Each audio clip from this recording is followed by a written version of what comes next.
A nice shout from the. Wow, my tongue is just tied right now. S&M, well, save me here. Spawning on the left bottom position of the map as the Red Protoss trying to finish EGTL with a score of 4-1. His name is Zest. And up in the top right-hand position, the Blue Zerg from EGTL, the last chance for them to get a victory here today. It's the Tyrant, Jaedong. Well, there's a reason why I leave my earpiece out when they start chanting the Jaedong's name, actually, because I know it's going to be really loud. These two players did play in Starcraft2 once back in August 18th. That was on Antigua Shipyard. Nice. And it looks like Jaedong got the victory there. Oh, interesting. So Jaedong up 1-0 against Zest. I think, though, that Zest, his powers have become more formidable since then. Yes. He's certainly evolved and really matured as a player to be a very solid staple in Pro League from one of the lesser-known, more amateurish players. Jaedong, he has been improving his PvZ. It's still shaky at times, though. It's not where he wants it to be. And he also needs to start mixing up some builds here and there because he loves to go for the 15 edge. And there have been some cases where the opponent just hardcore countered that. Remember the 2 gateways that we saw I remember that. Trap and Naniwa? Yes, he did. I think, actually, since then, I haven't really seen a 15 hatch from him against a Protoss player. He learned how to play 14 pull. I think he just learned that he can't get away with going for the 15 hatch as much as he wanted to. Maybe once in a while on a map like Whirlwind, he could do it, but yeah, on a map like Neoplanet S, no. Yeah, I could certainly see him getting away with it on Whirlwind, but even then, you can still get punished if you're not careful. So Zest going for the in-base expand here. He's going to go ahead and get his gateway first, getting 2 gases. This is something that we have been seeing a little bit more often in PvZ.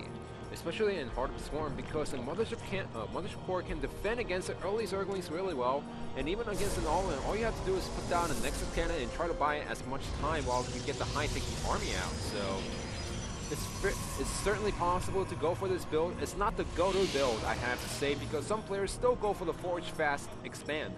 Yeah, well, Forge Fast Expand's still completely viable in the matchup. Protoss players just want to try to mix it up a little bit more. If they can make their opponent feel uneasy, why not? Yeah, and it's a really great way to do it because a lot of players, the Zerg players, they just expect the Forge Fast Expand always. Back in Wings of Liberty and Heart of a Swarm, they actually have to get a scouting first to know what their opponent is doing. And immediately after seeing that there was a pylon at the natural, he throws on the gas. Oops. Gonna go ahead and get this Nexus up very soon here. 400 minerals, and there we go. Wait until 420 minerals to be exact. Okay. Alright, we have the Queen moving down to the natural there. Looks like Hatchery's going to finish up very soon here. Second Queen on the way as well. We have the gas, like you mentioned, on the way. We're going to see Zergling speed momentarily here. Question is Jaedong going to make a lot of Zerglings early on to try to punish Zest for going for a Gateway Nexus opening? Well, we're going to have to see how Jaedong plays it out, because some players, they try to go for the bust at the natural, but the Mothership Cannons at times does a really nice job defending against the Zerglings. And Jaedong, he's only making a pair of Zerglings right now. Behind this, he's getting 6 drones and speed. So it looks like he doesn't really care about trying to pressure his opponent early on here. Just going to stick to his normal game here in Zest. This is going to be nice. It's going to allow him to wall off that natural area and allow him to build more units earlier on in the game. And Jaedong, he also needs to make sure that he scouts around the map, because if the Protoss player goes for the gateway first, most of the times they try to go for a pressure off 3 gateways or 4 gateways. So he needs to find that probe around the map somewhere. He knows it's around the map, he just doesn't know where it is right now. Like, we see it on the mini-map. It's near that 3rd base, kind of just chilling in a little corner over there.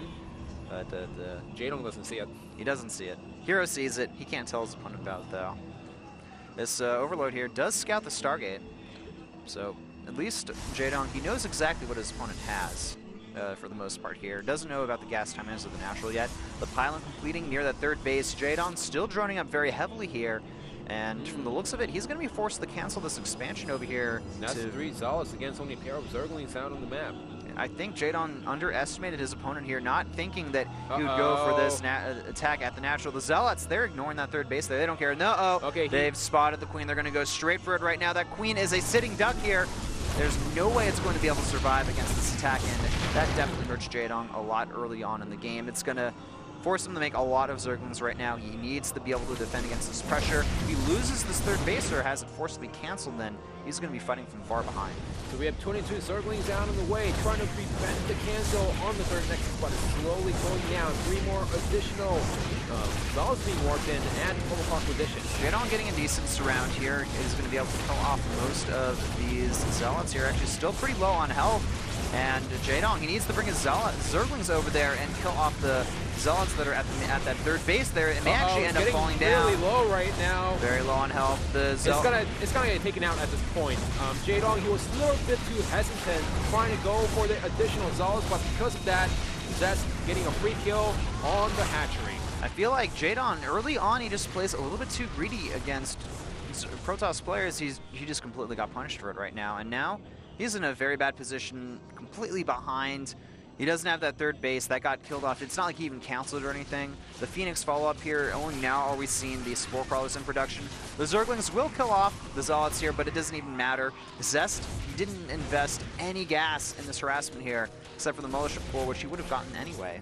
And the Phoenixes are still alive and well. The Mothership Core is still alive and well. Amazing trade for Zest. He lost like 800, 900 minerals to take down a hatchery for free early in the game. Yeah. Any Protoss player would take that. Any would. Any unless they want the Zerg player to be in a good economic position in the mid game. Yeah. Which is not the case here.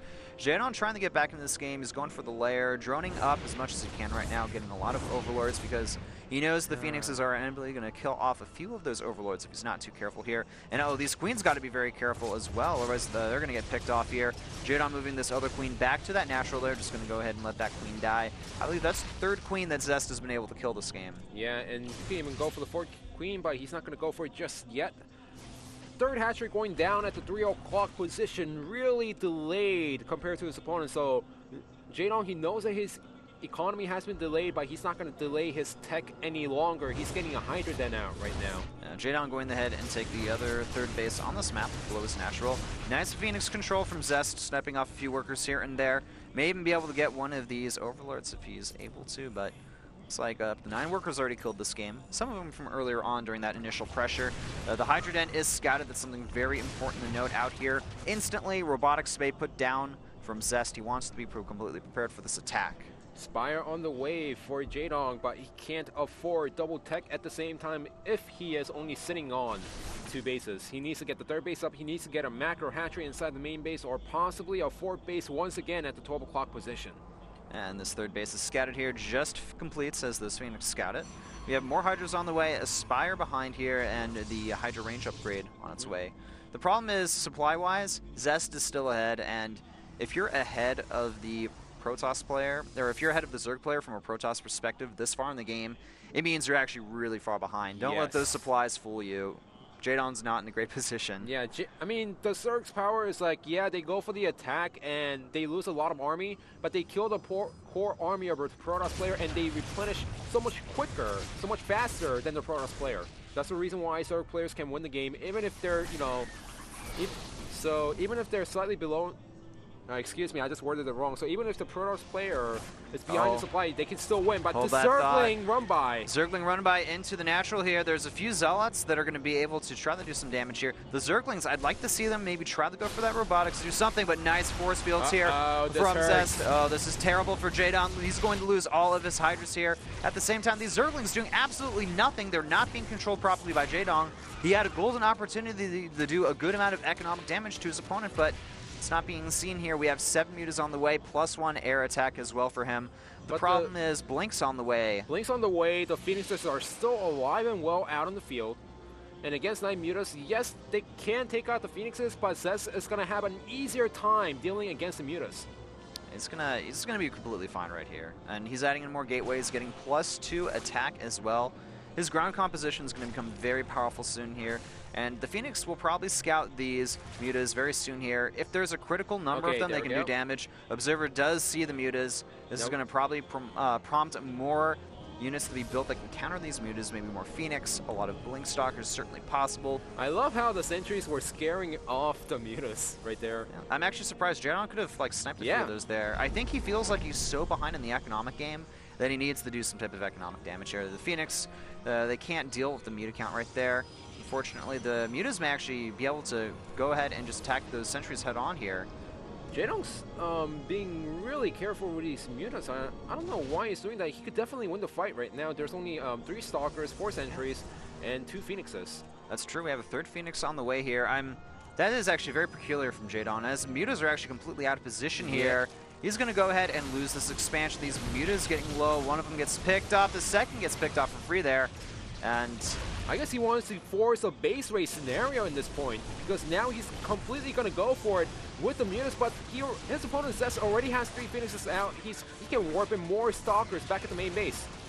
I don't see this working from Jaedong. I mean, he has the Phoenix, or the Muta count right now. It's pretty impressive. The problem is he has nothing to actually deal with the main army of his opponent.